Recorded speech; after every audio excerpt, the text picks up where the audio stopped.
저탄고지를 하고 살은 빠졌는데 왜 피부가 뒤집어지고 속이 불편할까요? 여러분이 놓치고 있는 어떤 지방이 내 몸을 망치는지, 건강하게 살을 뺄 수 있는 지방은 무엇인지 딱 알려드리도록 하겠습니다.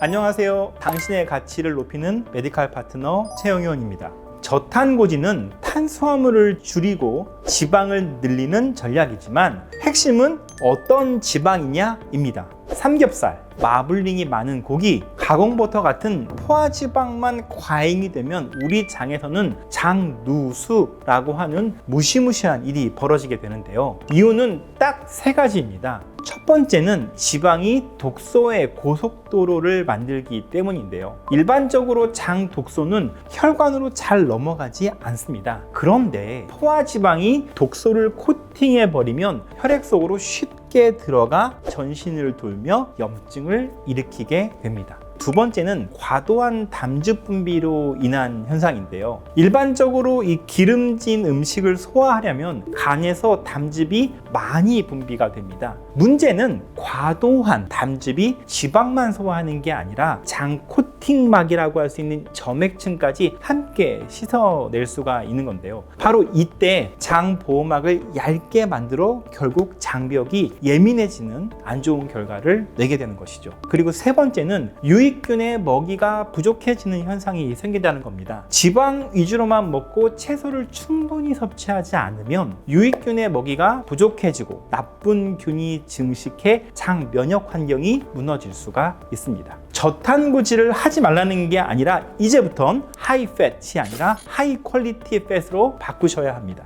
첫 번째는 나쁜 지방을 줄이셔야 하는데요. 마블링이 과다한 고기나 가공버터, 튀김 이런 포화지방의 양을 줄이셔야 합니다. 두 번째는 착한 지방을 늘리셔야 합니다. 올리브유, 들기름, 오메가3, MCT 오일과 같은 불포화지방산은 오히려 염증을 잡고 장벽을 튼튼하게 하는 역할을 합니다. 그리고 세 번째는 장의 면역 방패를 지켜주는 것인데요. 식이섬유라고 하는 방패가 필요합니다. 쌈, 채소, 해조류 이런 것들을 산더미처럼 쌓아놓고 드십시오. 그래야 담즙산으로부터 장벽을 보호할 수가 있습니다. 자, 오늘의 결론, 다이어트를 할 때 체중계의 숫자보다 더 중요한 건 내 몸의 염증 수치입니다. 여러분의 건강한 생활 습관을 응원합니다. 오늘의 내용이 도움이 되셨다면 구독, 좋아요, 알림 설정 부탁드립니다.